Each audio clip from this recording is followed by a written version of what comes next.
Chumash and Rashi, Torah portion, Yisro. We are the sixth reading.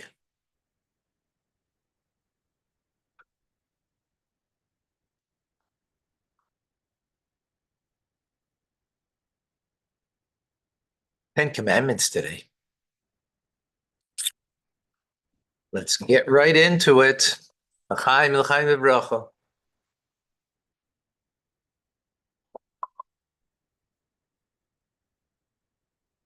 Vayered Hashem, and Hashem came down. He descended al Har Sinai, upon the mountain of Sinai. El Rosh Ahar, to the peak of the mountain, the top of the mountain. Rosh, head, top of it. V'yikra, and he called Hashem l'Moshe. Hashem called for Moshe. El Rosh Ahar, to the top of the peak of the mountain. V'yal Moshe, guess what? Moshe went up. Of course.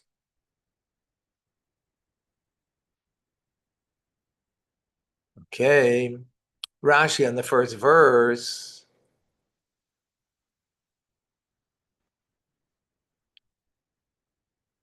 So, chapter 19, verse number 20.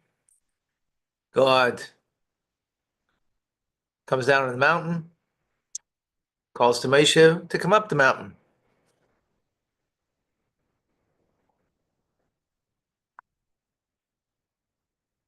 So, verse 20 in Rashi. Vayered Hashem al Har Sinai, and Hashem went down, descended Mount Sinai. Yochel Yared Olav Mamish. You might think that he actually descended on the Talmud Leimer, but the verse says otherwise.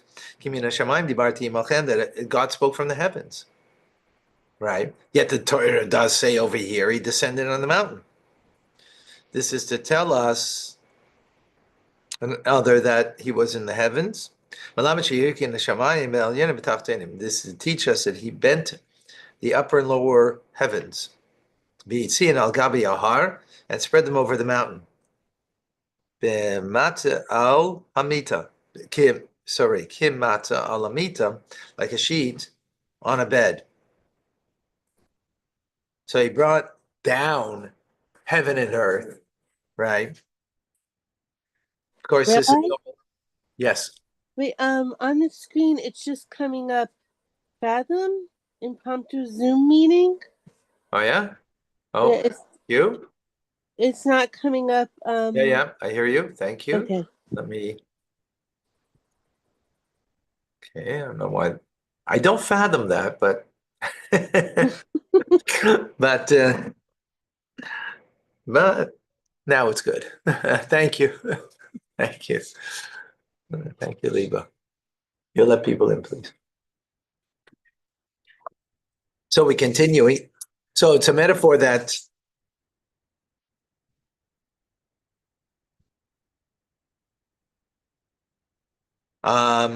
bringing down heaven to earth, right?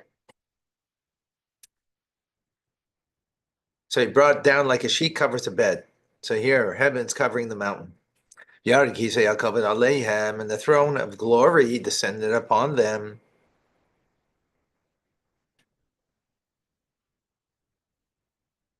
So, meaning to say that he's both in heaven above, right? Because we have a contradiction in the verses, heaven above and bringing heaven down below at the same time. 21. Vayomer Hashem el Moshe, and Hashem said to Moshe, Reid ha'ed ba'am, go down and ha'ed. We're learning the laws of Edus in Rambam, testimony. All right. Thank you. So go down, and here he's translating as warn, right? As a witness warns, right? So in the context, the people pen yehersu, lest they break as Hashem el Hashem towards God. Lira is to see enough of the and there would be many would fall, meaning perish. 21 in Rashi. Hey, Dabam. What does it mean? Hasra b'hem shaloi la'alei sahar. Warn them not to go up the mountain. I told you to go up the mountain, but no one else. Pen yehersu. Again, unless they will destroy. Shal yersu is matzavam. Matzavam. They will not destroy their present position. That they should not break ranks. In other words, that's what it means. Al yedei sheta'avosam el Hashem lirois, because they have a strong desire that they want to get close to God, so they could see the divine. And then they might come too close to the side of the mountain. And many would fall. And all those that would fall among them, even if it's an individual, that would be considered many for me. Wow. Yeah, one, yeah, exactly. Penyers, so lest they be destroyed. It's interesting. He already brought this down. Before he brought it down with the etc. Now it's without the etc. Because now he's explaining the word. Any destruction separates the collection of the unity of parts of a structure. So too, when you separate, in other words, you have a position, a structure of people, right? And they break ranks from the way they're supposed to be. They destroy their position.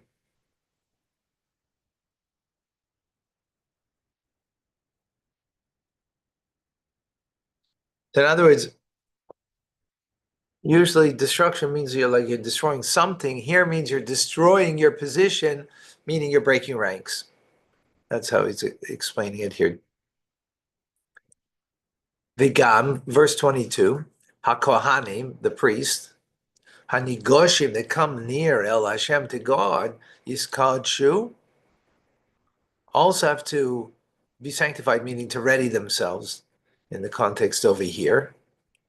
Pen Yifraitz Bahem Hashem, lest God cause a breach among them, meaning by those who come too close, right? So even the Kohanim, who usually the priests are able to come closer, but not in this instance. Gamo Kohanim, likewise, the Kohanim, who are the Kohanim, by the way? Huh? It's not Aaron and his sons, because right now, who is the one who's supposed to do the service? No. Well, that would be the Kohanim that come from the Levi. No, not at this point. The firstborn. The firstborn were sanctified to God, right? They were saved. It's the firstborn that is, right? They didn't sin yet with the golden calf. They lost that privilege with the sin of the golden calf, right? This is before, 40 days before. This is Mount Sinai now, receiving the Torah just about. So it's in reference to the firstborn, who they are the ones who do the service. Hanigoshim el Hashem, who come close unto Hashem, lahakriv karbonis, to bring offerings on the altar. Avheim lo yismechol al chashivusam lalos. They should not rely on their importance, that they think that they can ascend the mountain. No. Iskadshu, they should prepare themselves, that they should ready themselves to stand at their position, right? Pen Yifrait, because lest they don't stand in their position, that there will be a breach. Lushem Pirtza, there's a terminology called breach.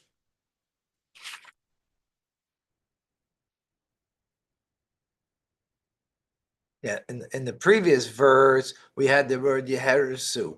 And now we have the word Paratz, which is the usual term that would be used for a breach. Yarig Bahem, Yasu Bahem Pirza, and that they would that God will kill among them, and therefore there would be a breach amongst them. 23. And Hashem, he responded to Hashem, the people cannot ascend the mountain, El Har Sinai, Mount Sinai, because you have warned us, Lamor, to say, in other words, you already told us this, right? That you warned us already, Hagbil Zahar, because that you should make a boundary around the mountain and sanctify it. The nation, 23, Rashi, will not be able in I don't need to warn them.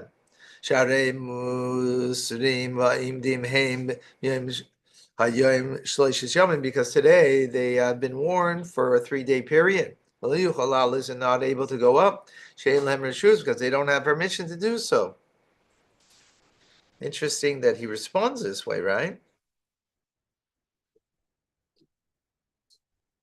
Yeah, interesting. I mean, God's, is obviously it's important. And God's saying to warn them again. But he says, I don't need to. Why would he respond that way? Why would he do that? Wow. Interesting. Okay, 24. Hashem, and Hashem said to him, Lech raid, go, raid, down, descend, Valisa, Ata, then you will ascend, you, Aaron, and Aaron, Imach, together with you, Kahanim, and the priests, which are the firstborn, right? Va'am, and the people, Lo Yersu, they should not break ranks. Lalas to go to ascend El Hashem to God, Penny for Tzvam, that should be a breach among them. So, what is God now saying? Go descend. Go and warn them a second time.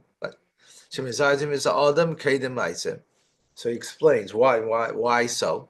Because you have to spur a person on by giving them the instructions, the warning prior to the act. So in other words, you got to tell them before, and then when it comes to the actual, moment in time, you got to instruct them once again. And then you shall ascend, you are in with you, but the Kohanim, you might think that on this basis that the verse is saying that Aaron and the Kohanim are also with you. In other words, in the same level of the mountain. The verse says otherwise, that you shall ascend.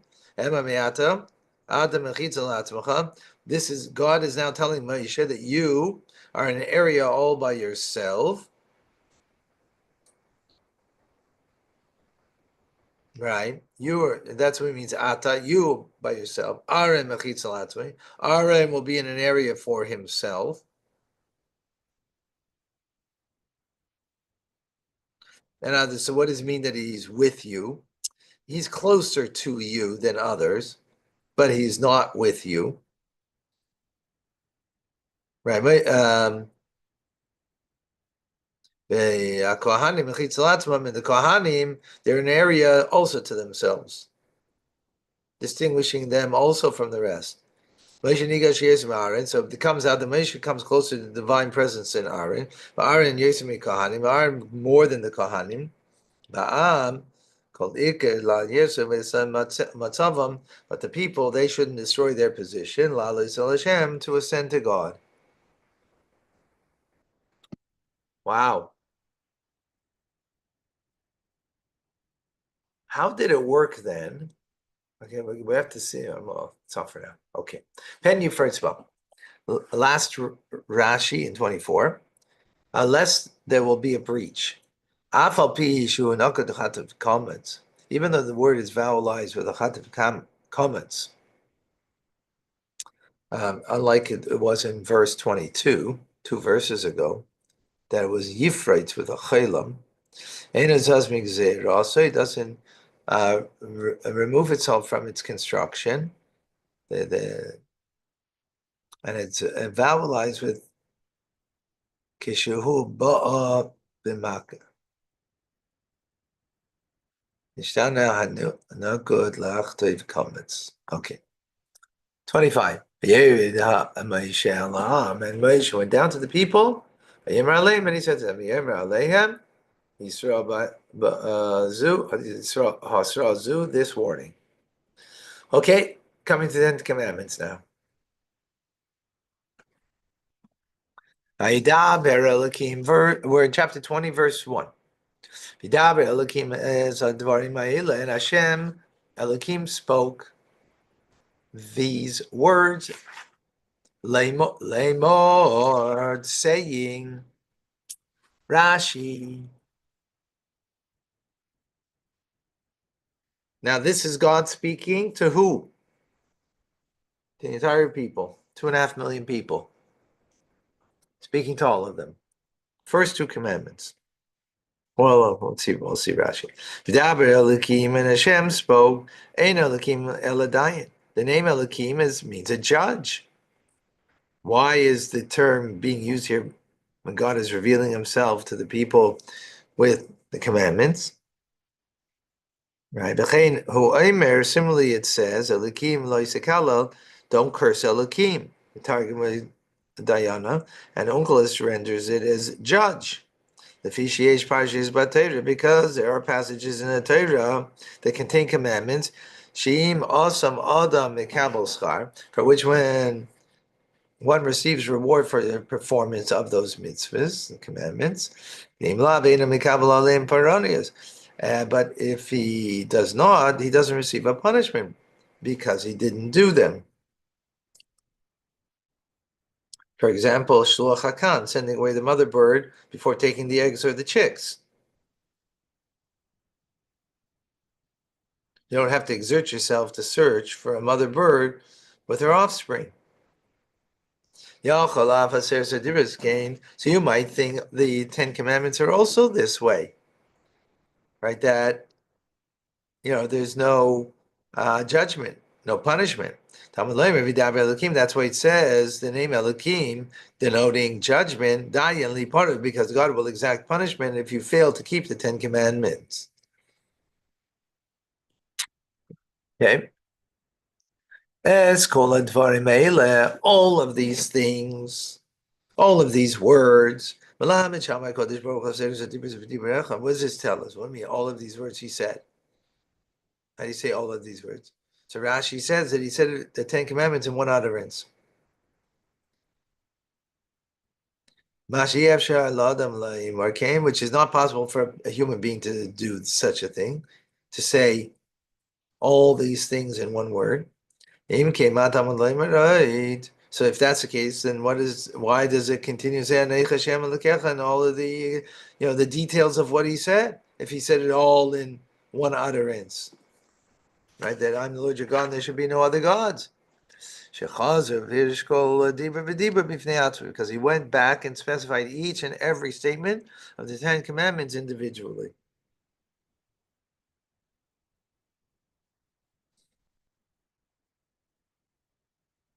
Fascinating. So, in other words, it was sort of like all in one word. They heard it all, and then he went and detailed it. Well, let's see Rashi, because it does say the first 2, but I'm not certain how he learns. I don't remember now how he learns Pshita Shemikra, the simple, understanding of the text. So we'll wait and see. Lamor, saying, so Rashi's bar over here, what does it say, Lamor? God spoke saying? If he spoke, obviously he was saying, right? Why does it say saying? So in all other places, when God said that to Moshe Rabbeinu, to Moses, he was saying him in order that he should say it to the Jewish people. But here, God is speaking to the entire Jewish people. So what does Lamor mean? Who's the saying to, if he already speaking to them? So Rashi explains, Lamor means, That means that the Jewish people, the Israelites, they would answer yes to the positive commandments, but lav, and no to the negative commandments. There's actually a debate on this in the Talmud. This is according to Rabbi Akiva. Rabbi Shmuel says that, no, 1 second, no, maybe this is Rabbi Shmuel. No, this is Rabbi Shmuel, I think, yeah? Yeah, according to Rabbi Akiva, they said yes, yes, even to the negative commands. Yes, we will fulfill. Right. Anyways, an interesting Sikha from the Rebbe on this, famous Sikha on this Rashi. Okay. 2. Okay, first commandment. Wasn't it at Har Abel and Har Reason? That whole discussion between Rabbi Akiva and Rabbi Yossi? No? Rabbi Akiva and Rabbi Shmuel. Rabbi Shmuel? Har Abel and Har Reason? I think it's there. It may also be there, but it's for sure here. I don't remember. I don't remember specifically, but I you know, the Sikha. I know the Sikha. You know, I remember somewhat of the Sikha, but it's for sure here. That's for sure. Okay. I'm the Lord your God, that has taken you out of Egypt, and from the land of Egypt, from the house of servitude. Rashi, we learned this in Torah studies this week, so some of you might remember some of this. Rashi's bothered by the words Asher Tzeisich Me'eretz Mitzrayim. Don't we know that already? That God took us out of Egypt? I mean, this is how he has to tell us. This is his calling card. We know this.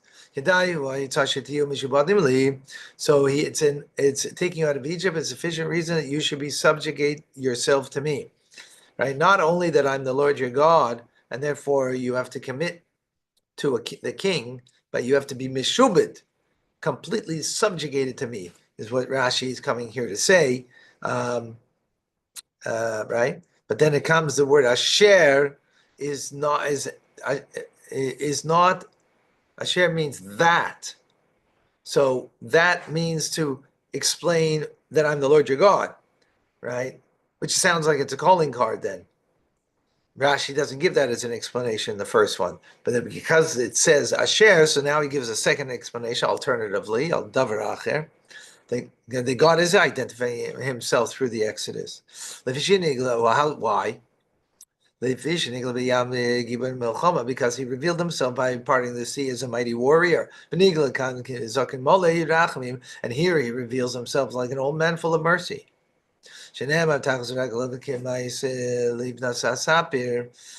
it says later on in chapter 24, as beneath the feet of the which of the form of the brick of sapphire. And the brick was before him at the time of the enslavement, sign of God's suffering along with the Israelites and their bondage.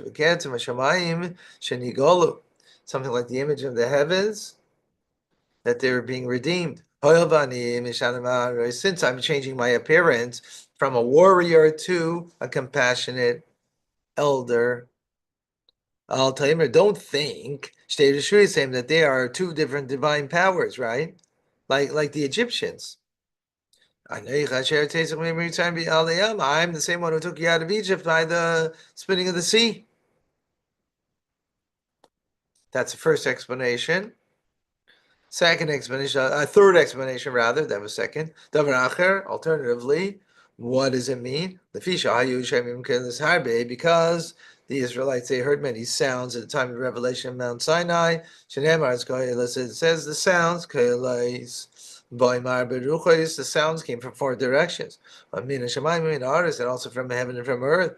And don't make a mistake and think there are many divine powers. Many deities. Many deities. Well, same idea as divine powers. Sure, there's many powers. But there are no different deities. Lama. It says Rishuyas, by the way. It's not Rishuyas doesn't mean deities. It does not mean that. It means, right?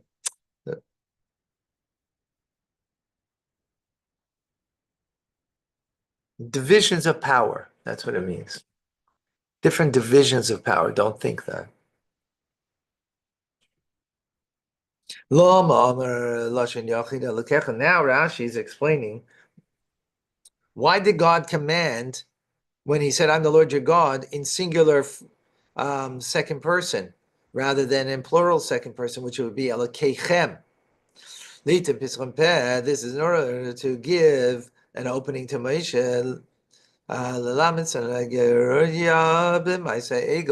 that Moshe can offer a defense regarding the incident of the golden calf, that he can say what? That he only spoke to me. It was you singular. Well, that means you only spoke to me, not to the people. So I didn't transgress. So the people, didn't transgress your command. Visha Amar, and it says that is why Moshe said to Hashem, Lama Hashem yecharapech ba'amecha. Why should you, Hashem, be angry against your people? Lo lahem sivisa, lo yelecha, elakim achem. You didn't command them that there should be no other gods. But only to me alone you commanded. Don't be upset at them. Oops. Next Rashi. Beis avadim, from the house of bondage. From the house of Paro that you were slaves. What does it mean from the house belonging to slaves? That implying that the Israelites were slaves to slaves rather than slaves to Paro. So the verse says, that he redeemed you from the house of slaves, from the hand of Paro, the king of Egypt. That you must now, on the basis of this, that you were slaves of the king and not slaves of slaves. Rabbi, if you were a 5-year-old, wouldn't you have asked, why does it say God who made heaven and earth? You were a 5-year-old? Yeah. So that's part of the Sicha over here from the Rebbe. Right. Yeah. But I'm saying, yeah. didn't bother the Rashi. Well, it is. No, it did actually. Where do you see it? That's why he's explaining, because that you should be meshubah to me. That he created. No, so if it would have said, I'm creator of heaven and earth, right? Then I'm just the Lord your God. Then that's a calling card. It's a calling card. You know who I am? Hey, you know who I am? I'm the one who created heaven and earth. What's it? So no. So the answer is that therefore God doesn't need to give his calling card to the Jews here. He's giving them what they need to do. This is commandment. So let me explain. Not the question. So no, so Rashi doesn't give a question. He gives answers. Rashi doesn't give a question. He gives answers. Rashi brings a question. Well, he brings many questions. And answers the questions, but he brings many questions. No, he didn't bring a question here. He brought the answer only.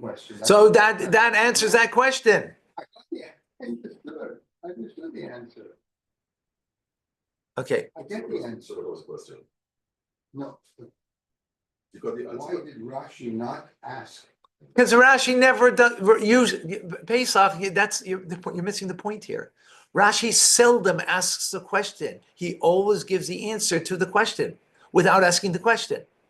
That's part of what you need to figure out in Rashi, what the question was for Rashi. Rashi doesn't ask questions usually.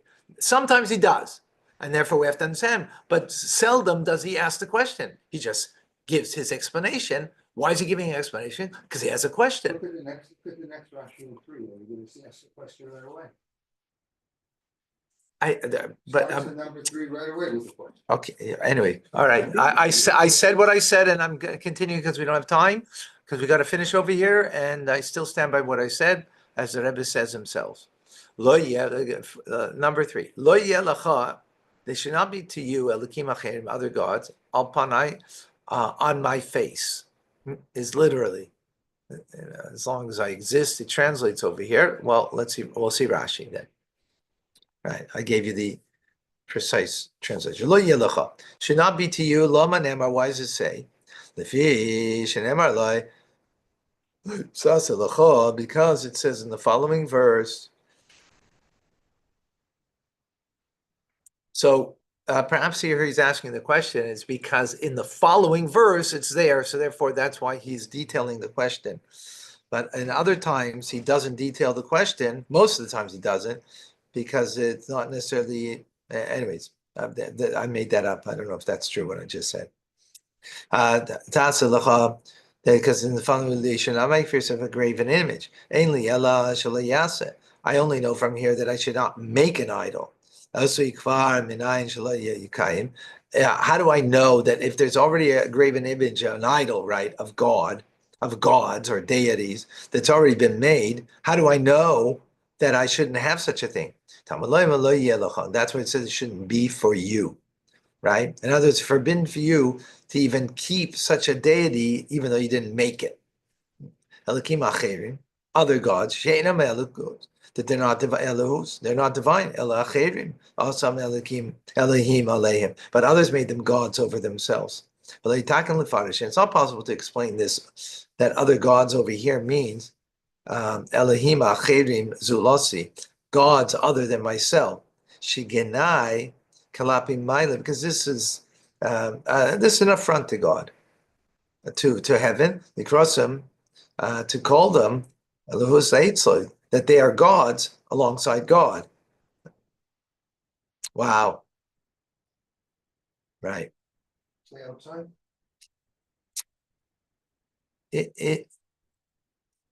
Well, it's just, in other words, it's other people that made them gods, not like as if they are an entity of themselves of other gods next to God. That would be that would be an affront to God. So it's others that make them into a god. That's what I mean. Elohim acherim, others made them into a god, not as if they're an entity to be reckoned as another god and we're denying it. It's only because others are doing it, not because there's any inherent or, that's one first explanation. Davar acher, alternative explanation. What does it mean, Elohim acherim? By the way, I'm saying the name here because it's not reference to God. So for you, we say it. Heim acherim la'ivdeihem. They are others to the strangers who worship them. Tzayikim aleihem. Wow. The worshippers cry out to them, right? And they don't answer them. These gods are as if they're other. As if they never knew the worshipper. As opposed to God who knows you, right? Interesting. Alpanai, before me. So that seems to be superfluous, right? As long as I exist, you shouldn't say that they're commanded for idolatry only that generation. In other words, you follow what Rashi's saying? Rashi didn't ask the question here, by the way. He gives him the answer. What's the problem? It's superfluous, those words. Alpanai. What do you mean, before me? So you might think that God is speaking only to that generation because he spoke to them, and that's a command for them, but not all future generation. That's why he says, before me, just like I exist all the time, so therefore this command is in existence for all time. Verse 4. Lo yisaseh. You should not make, right? Rashi in the previous one said, lo yelecha, should not be for you, meaning not that you shouldn't make, even if it was made by someone else, by a non-Jew that made it, an idol or a pagan made it, you can't have it, right? Now he's saying it's a different law. This is a different prohibition. It's a prohibition. Lo yisaseh, don't make for yourself pesel, a sculptured the chol tmuna, or any image, likeness, asher b'shamayim, that's in heaven, mimal, from above, v'asher ba'aretz mitachas, or from the earth from below. right? Don't make this tree or make this cow and make this image from something that is a deity. Asher b'mayim, or even in the waters, it's below the earth. Rashi in 4, pesel, a carved image. Al shem hanifsal means on the sculpt, that which is sculptured. B'chol tmuna, or any image. Asher tmuna is called over, any kind of image. Asher b'shamayim, in heaven. Interesting. Why does he specifically say heaven when the verse says in heaven, on earth, or below the earth, the water? Why does Rashi say it only that way? I don't know.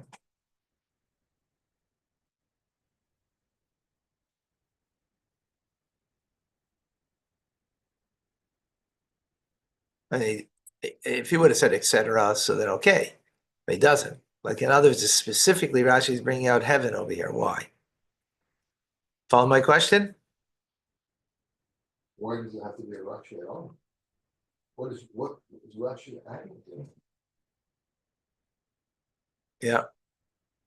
Yeah. That's even better question. What's he adding at all? So obviously, I don't understand it, but obviously Rashi, because he only brings heaven and not the others, there's something bothering Rashi that he has to say this. What it is, I don't know. Yeah, good question. Okay. 5. Lois tishtachave. Now comes another lav. There's another prohibition, right? Is it like when we Rashi's not, this is not Rambam over here, so Rashi's not taking apart the mitzvahs over here. He's only giving us the understanding on the simple meaning, right? But this would be, I'm pretty certain in Rambam, would be another prohibition, one of the 365. This is don't bow, don't prostrate lahem to them. Lo yisavdim. Another one, don't serve them. Ki anecha Hashem Elokecha, because I am the Lord your God. Kel kana. I'm a God that is jealous or zealous. Poiked avain.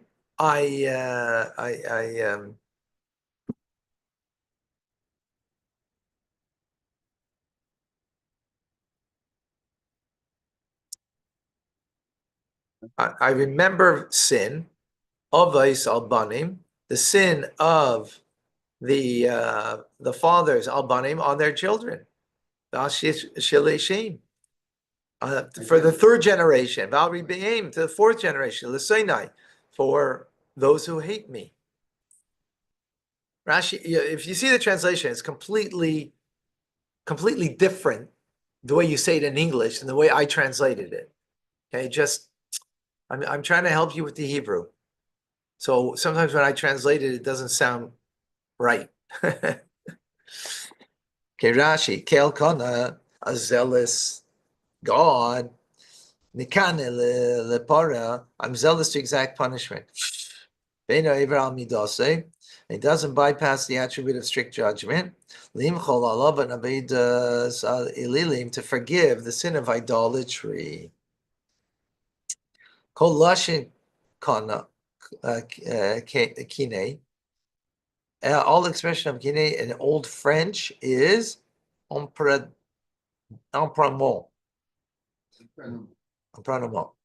Nois and lavely pare means that God gives a heart, meaning he focuses to pay his due to those who are idolaters. The Sinai, those who hate me, kitargumu. This is understood according to Onkelos' Aramaic translation, meaning that he remembers the sin of the fathers against the children.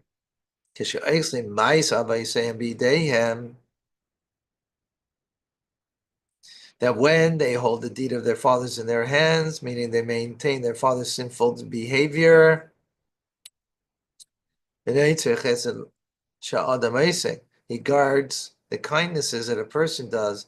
The shalom schar ad la'apayim dor. Wow. That he pays for those who do acts of kindness, to do what God wants. So then he gives a reward to their descendants to 2,000 generations. Nim says, so it turns out, Mida Teva, that God's good attribute, Yisera, is greater, Al Midas Aparanias, in God's aspect of punishment. Why? Achas al Chamesh Meos, and a ratio of 1 to 500. Because here in our verse it said for 4 generations. And this is for 2,000. So interesting that Rashi brings this over here. Rashi is bothered, I guess, over here. Why does it say 3-4 generations?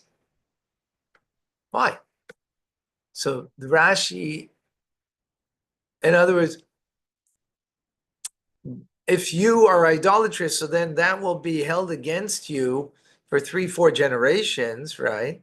But if you do good, it's held in your merit and your reward for 2,000 generations, which means 500 times more is God's goodness than, right? I think that's what is bothering Rashi over here.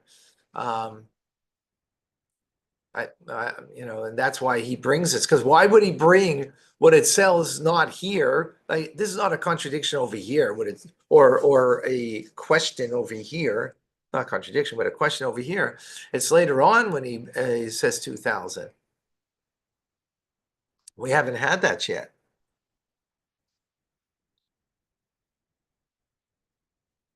Okay. Verse number 6.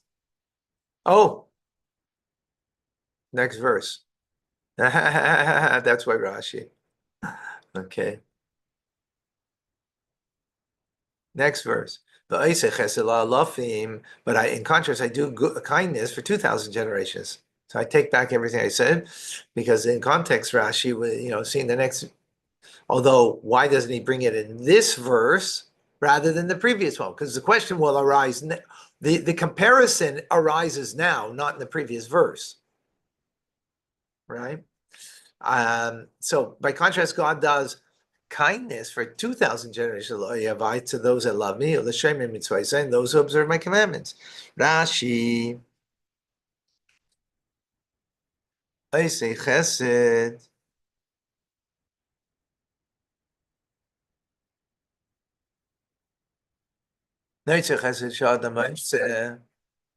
He keeps it in stores, stores up the kindness that a person does. L'sham schar al alpaim dor.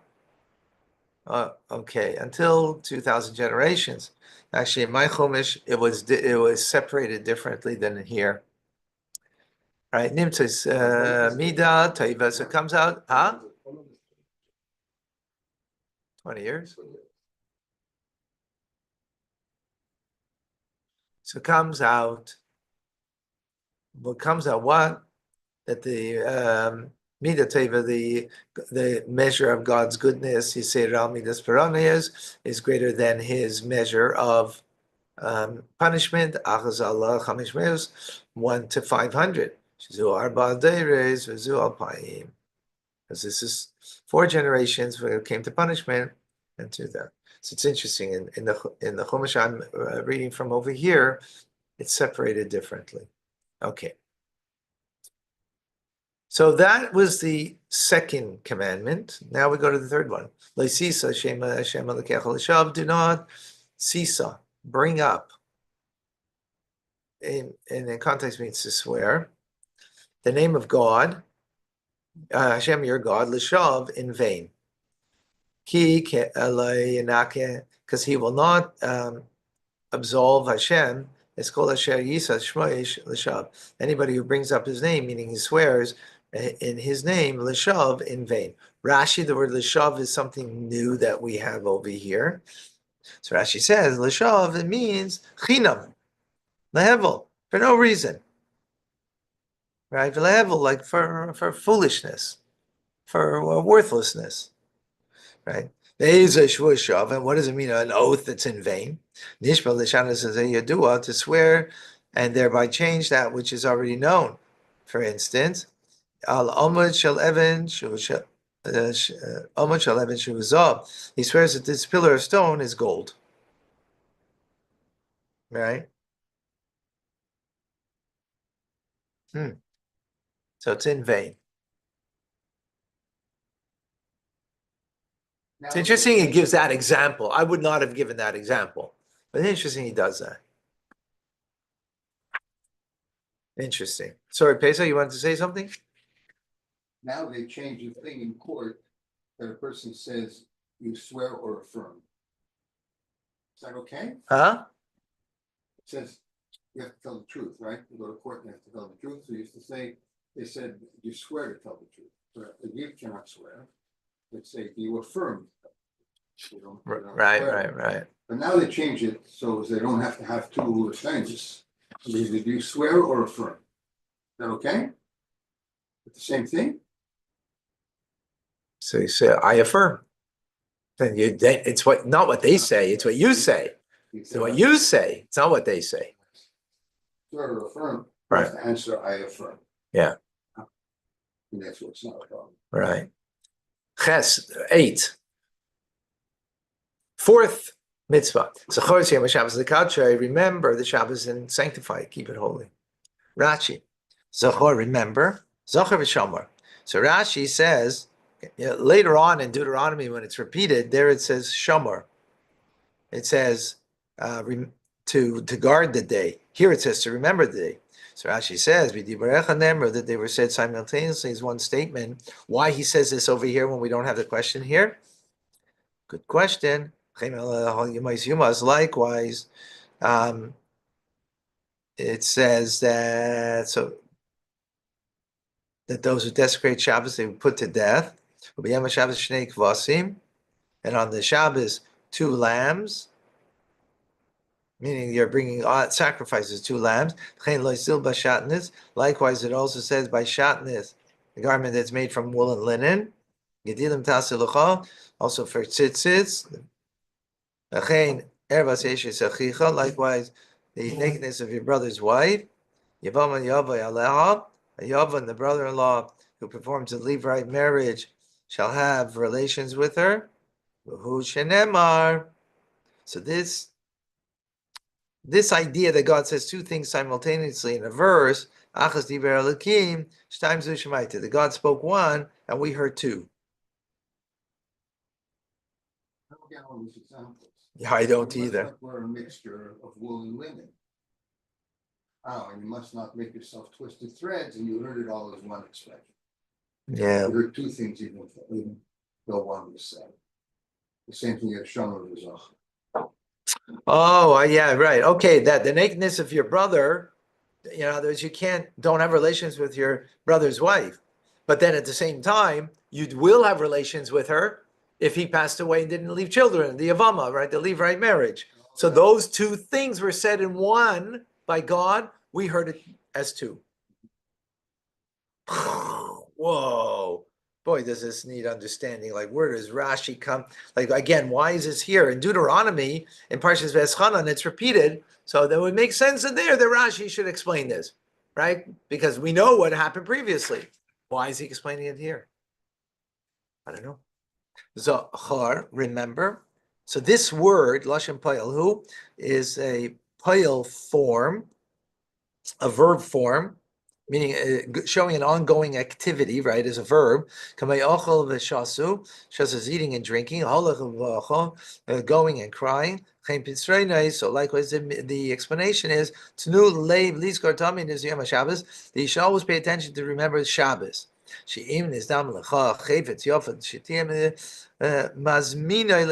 if you find something that's a good piece of good fish, right? You find a good fish on Wednesday, hey, get it for Shabbos already. In other words, you have to remember constantly Shabbos throughout the week. That's why we also say by the Hayom Yom. Hayom Yom Shisha Yomim b'Shabbos. It's the 6th day of Shabbos because you have to constantly remember Shabbos. Based on what this word, that the word Zachar is a verb that's an infinitive, meaning it's constant.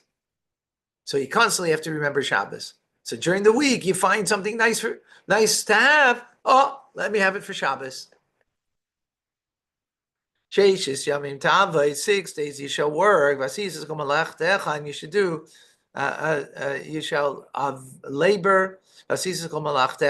The one's labor, one is malachtecha, is work. The way it's translated here, but Let's see Rashi. You should do all your work. When Shabbos comes,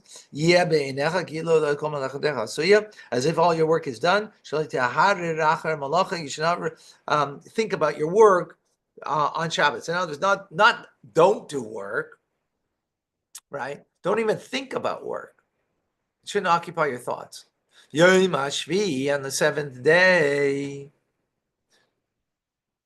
Shabbos on the seventh day should be a Sabbath to Hashem your God. Lo yisaseh kol malacha. Do not do any work.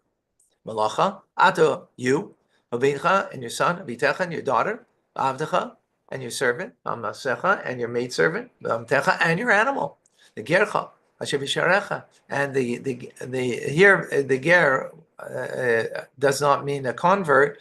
It means the resident alien, meaning a non-Jew who has accepted seven Noachide laws. He can't also do work. For you, I think. Let's see Rashi.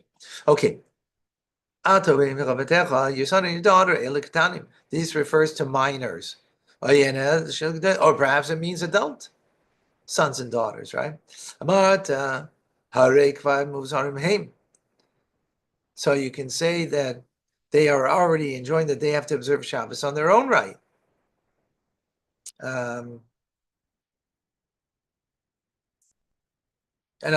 So parents don't need to command them to observe Shabbos because they have their own obligation, right? It's the ata, you. But this is to teach us that the adults, parents, have to make sure that the minors abstain from work, even though they're not commanded yet because they're under the age of majority of obligation. And this is what we've learned. That a child comes to extinguish a fire on Shabbos, we don't listen to him, and we don't permit him to do so. Because abstaining from work is your responsibility upon him. Because why is it that you have to rest on Shabbos? Because 6 days God made the Shamayim V'Sa'aretz, the heaven and the earth, Yam and the seas, and everything that's within him, and he rested on the seventh day. Al Kain, therefore, therefore Hashem blessed as Yom Shabbos, the day of Shabbos, Vikacheo, and sanctified it. Rashi.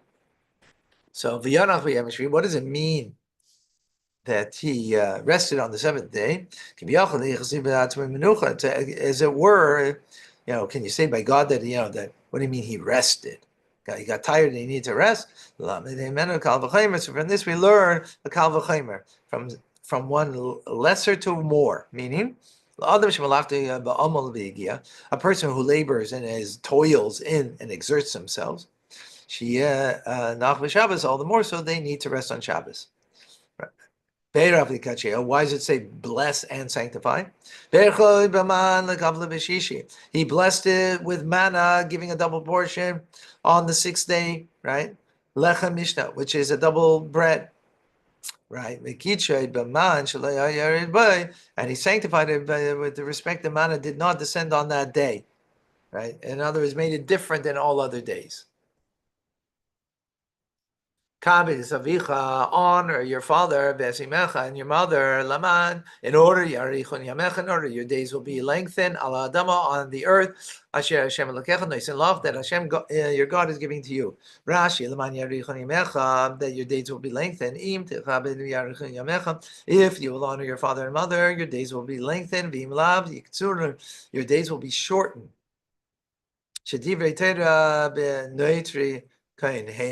Because the words of the Torah are abbreviated, right, in order that you learn, that which is not said from it. Miklal, hein, lav, that from the positive, you learn the negative is derived. Miklal, lav, hein, and from the implication of the negative, you hear the positive. 13, do not murder. Enough, but important, it's murder, not kill. Do not commit adultery. Do not steal. which means kidnap. Rashi will say, Lo yisan recha shaker, and do not bear false witness in your friend. Rashi, Lo yisinav ein niyuv. Niyuv is an expression of ela beishesish, with having illicit relations with a married woman. Shenemar be'ish v'yomer she'yinav be'zeish rei homois yumat aneva nefes. As we see in verses later on in Vayikra. V'yomer ish v'nefes entaches isha tikoches zarim. Adulterous woman will take strangers while married to her husband. It's just showing that later we see that that's the way it is. Do not steal. Again, this is speaking about stealing, meaning kidnapping people. Don't steal people, kidnapping. But when not to steal, when it comes to money, or maybe it means Rashi is saying over here, maybe it does mean to not steal money, right? And later on it means about kidnapping. So one of the ways we learn a matter from in its context. When